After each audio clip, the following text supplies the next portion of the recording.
Сәлеметсіздер ме? Бүгін бізде Тілектер үні атты подкаст. Оның бірінші қонағы. Өзіңді таныстырып өтсең. Менің есімім Баянбек қызы Набат, 11 А сынып оқушысымын. Менің есімім Баянбек қызы Пакизат, мен 11 А сынып оқушысымын. Өзімді таныстырып кетсем, мен 11 Б сынып оқушысы Мұханова Балнұрмын.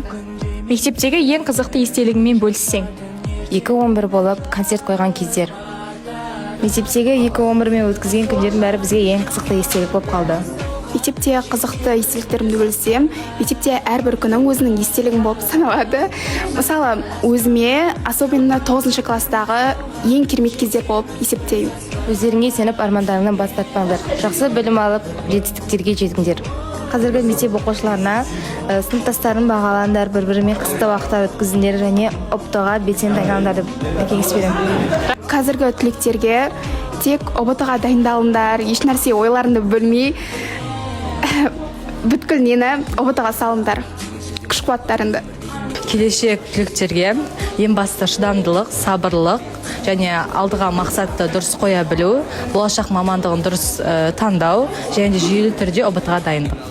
ұбт-ға жүйелі түрде дайындалып, жаңа мүмкіндіктерге жол ашуды тілеймін. Рахмет.